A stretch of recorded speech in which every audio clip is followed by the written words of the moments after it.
মূল্যপ্রাপ্তি, কবি রবীন্দ্রনাথ ঠাকুর। অঘ্রাণে শীতের রাতে, নিষ্ঠুর শিশির আঘাতে, পদ্মগুলি গিয়াছে মরিয়া। সুদাস মালির ঘরে, কাননের সরোবরে, একটি ফুটেছে কি করিয়া। তুলিলয়ে বেচিবারে, গেল সে প্রাসাদ দ্বারে, মাগিল রাজার দর্শন। হেনকালে হেরি ফুল, আনন্দে পুলক আকুল। পথিক কহিল একজন, অকালের পদ্ম তব, আমি এটি কিনি লব। কত মূল্য লইবে ইহার? বুদ্ধ ভগবান আজ এসেছেন পুরো মাঝ, তার পায়ে দিব উপহার।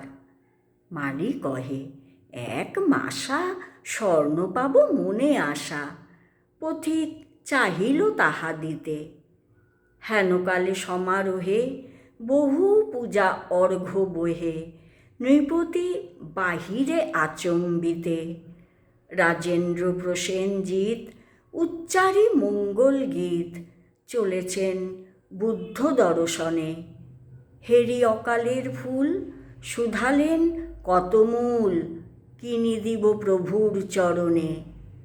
মালি কহে, হে রাজন, স্বর্ণমাসা দিয়ে পণ, কিনেছেন এই মহাশয়।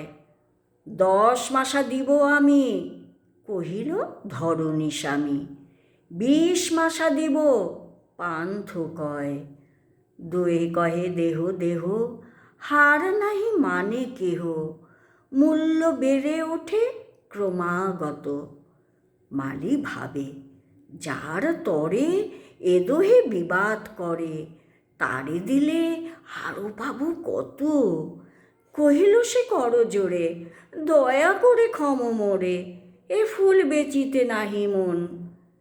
এত বলি ছুটিল সে, যেথা রয়েছেন বসে, বুদ্ধদেব উজ্জ্বলি কানন। বসেছেন পদ্মাসনে, প্রসন্ন প্রশান্ত মনে, নিরঞ্জন আনন্দ মূরতি। দৃষ্টি হতে শান্তি ঝরে, স্ফুরিছে অধর পরে, করুণার সুধা হাস্যোজ্যোতি। সুদাস রহিল চাহি, নয়নে নিমেষ নাহি, মুখে তার বাক্য নাহি সরে।